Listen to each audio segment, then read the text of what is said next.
Hello tout le monde, bienvenue dans cette nouvelle vidéo où j'ai ma Bible et mon carnet pour vous parler de quelque chose qui est vraiment super important pour nous dans notre vie chrétienne. Et aujourd'hui, je voudrais vous parler de 3 idées qui changent un peu pour avoir une relation stable avec Dieu, pour arriver à être consistant, à vraiment passer du temps dans la présence de Dieu tous les jours. Alors je pense qu'on mentirait si on disait que c'était pas un combat pour nous. C'est sûrement le plus grand combat des enfants de Dieu aujourd'hui, de pouvoir avoir cette intimité, de pouvoir passer ce temps dans la présence de Dieu. Pourquoi? Parce qu'on est toujours envahi, on est toujours accablé de millions de choses à faire. C'est vrai, on n'a pas le temps, c'est vrai, on prend pas le temps. Et puis finalement, dès qu'on parle de la relation avec Dieu, le sentiment qui prédomine en nous, c'est un sentiment de culpabilité. Et donc quelque part dans notre pensée, on associe l'intimité avec Dieu, la relation avec Dieu à la culpabilité, en se disant ben moi de toute façon j'y arrive pas et à cause de ça peut-être il n'y a rien qui marche, parce qu'on sait que c'est important. Et c'est pour ça qu'aujourd'hui, je voudrais vous présenter des moyens un peu différents de le faire. Et voilà, des fois on essaye de copier un peu ce que les autres font. On voit des vidéos, on voit des morning routines, des gens qui peuvent se lever à 5 h du matin et lire leur Bible pendant une demi-heure, et puis prier encore pendant une autre demi-heure, et puis écrire dans leur journal, etc. Et peut-être que tu as essayé et que tu n'y arrives pas et que tu te dis aïe aïe, moi c'est pas pour moi, ou je suis nulle, ou que sais-je, mais il y a certaines choses qu'on est capable de faire que dans certaines saisons de nos vies. Et parfois, on a besoin d'avoir d'autres manières justement de vivre cette intimité avec Dieu. Et aujourd'hui, c'est ce que je veux vous présenter. Alors, la première idée, le premier moyen de vivre cette intimité avec Dieu de manière différente, c'est tout simplement de se concentrer sur la présence de Dieu. En fait, c'est un peu comme faire de la méditation, mais de la méditation où notre point de focus, notre point de concentration, c'est vraiment la présence de Dieu. Et ça porte un autre nom. Ça s'appelle aussi tout simplement la prière silencieuse. Et c'est un moment où on va vraiment se mettre à part et où on va pas forcément justement dire quelque chose. On va pas forcément exprimer quelque chose. Moi, des fois, j'aime à me mettre dans la présence de Dieu et à lui dire, là, en fait, je respire ta présence. Là, je suis juste en train de inhaler et de expirer ta présence. Je suis juste en train de réaliser que tu es là. Je suis juste en train de me dire, ok, je suis contente d'être là. Je suis contente d'avoir ce moment de calme et de le passer avec toi. Et peut-être pendant ce moment-là, vous pouvez avoir juste un verset ou une parole ou quelque chose que vous avez reçu récemment et vous fermez les yeux et vous visualisez cette chose, vous visualisez ce verset, vous réécoutez, vous demandez au Saint-Esprit de vous faire entendre à nouveau cette parole. Mais à l'extérieur de vous, il n'y a aucun bruit. Tout est au calme. Et c'est vraiment quelque chose qu'il faut expérimenter, qui nous fait sortir aussi de la course du quotidien, de la productivité, de vouloir faire, de vouloir mesurer tout ce qu'on fait, etc. Mais juste de prendre un temps vraiment à part, quoi. Donc voilà, c'est ce que j'ai appelé la prière silencieuse ou la méditation chrétienne, comme vous voulez, qui est vraiment centrée sur Dieu.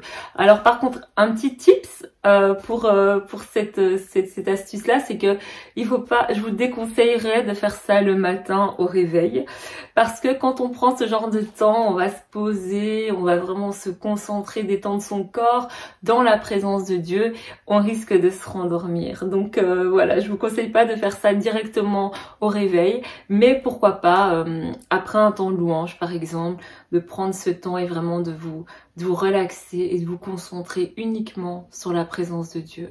Pas sur ce que vous avez fait, ce que lui pourrait faire, mais juste sur sa présence. Ok, ça c'était le premier conseil. J'ai encore quelque chose à rajouter par rapport à ce premier conseil. C'est que parfois, quand on se met au calme dans la présence de Dieu, on a toutes sortes de choses qui nous reviennent à l'esprit. Par exemple, moi je suis maman, alors je me rappelle que j'ai oublié de prendre rendez-vous pour ma fille chez le logopède. Je me rappelle que hier il y a telle personne qui m'a appelé et que je ne l'ai pas rappelé. Alors que normalement je suis là pour avoir un moment de détente, j'ai plein de pensées qui viennent.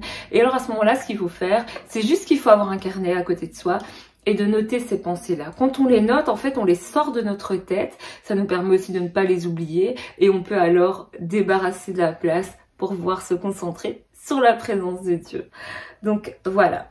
Le deuxième conseil, la deuxième idée pour cultiver son intimité avec Dieu, c'est de faire des marches de prière.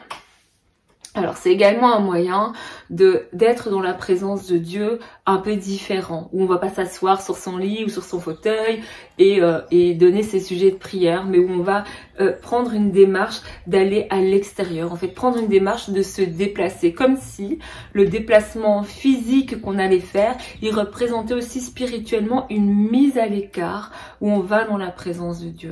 Alors aussi, les bienfaits de la marche, ils sont prouvés scientifiquement, et ils sont prouvés pour le corps et pour l'âme aussi, c'est-à-dire que vous allez faire un peu d'exercice, même si vous marchez pas vite, vous allez voir autre chose que vos quatre murs, vous allez prendre l'air et ça va faire du bien au corps et à l'âme. Et ensuite, il y a la dimension spirituelle où vous allez parler à Dieu. Peut-être simplement, parfois ça m'arrive en contemplant la nature, où je peux juste parler à Dieu et lui dire, mais ce que tu as fait, c'est tellement beau, c'est tellement merveilleux, c'est tellement ingénieux, il y avait que toi qui pouvais faire ça.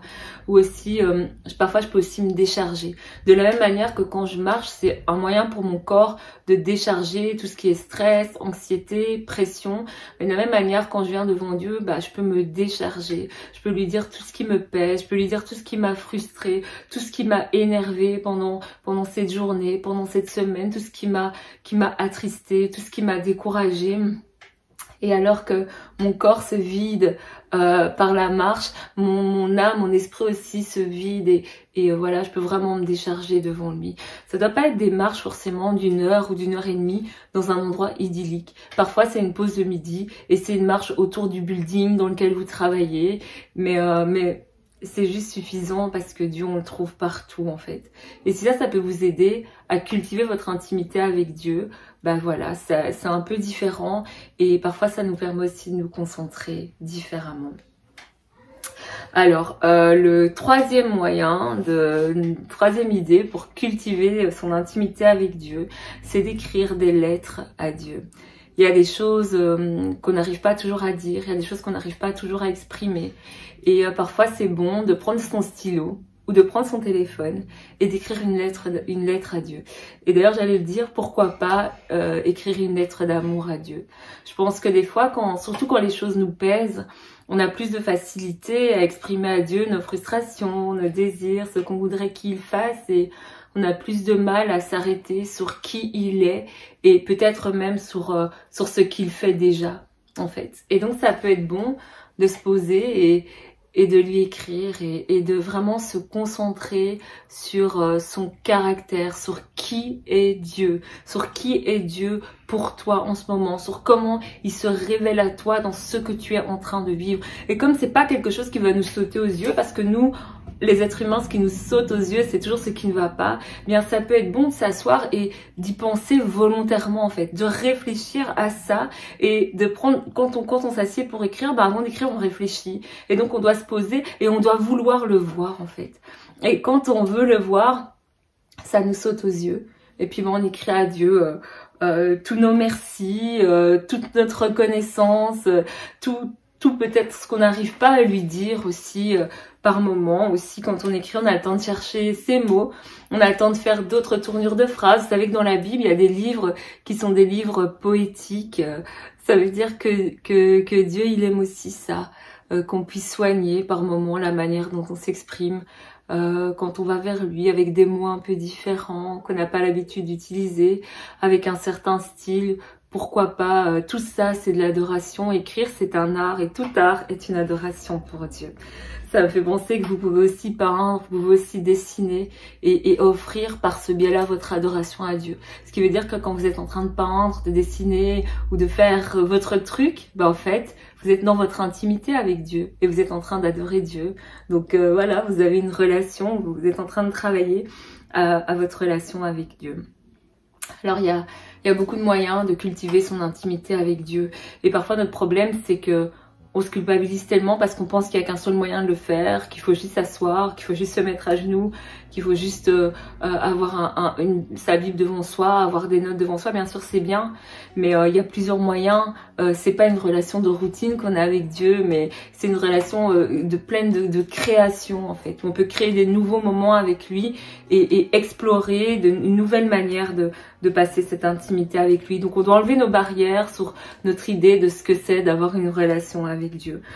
Ensuite, pour terminer, il y a aussi une prière qu'on peut faire et on peut demander à Dieu de nous rendre vraiment en fait addict à sa présence, de nous donner ce cœur qui a tellement soif de lui que la première chose à laquelle on pense le matin, c'est juste comment je vais vivre mon intimité avec Dieu aujourd'hui et qu'on puisse vraiment manifester ces choses-là dans nos vies tous les jours, que ça soit plus comme un devoir ou comme quelque chose qu'on fait par culpabilité, mais que ça soit quelque chose qu'on fait purement par amour. Et si on veut le faire par amour, ça doit venir du cœur, donc il faut que Dieu change notre cœur pour qu'on puisse avoir, dès qu'on se réveille le matin, ce désir et cette soif d'aller vers lui. Je suis sûre que vous trouverez encore plein d'autres moyens créatifs de vivre votre intimité avec Dieu, et c'est vraiment ce que je souhaite. Et si vous avez des idées, des choses que vous faites et qui vous ont aidé justement à stabiliser cette relation avec Dieu, je vous invite à les mettre dans les commentaires parce que ça peut nous aider aussi à découvrir des nouveaux moyens d'explorer cette intimité avec Dieu. Je vous remercie d'avoir regardé cette vidéo. Je vous invite à vous abonner si vous ne l'avez pas encore fait et je vous dis à très bientôt. Que Dieu vous bénisse.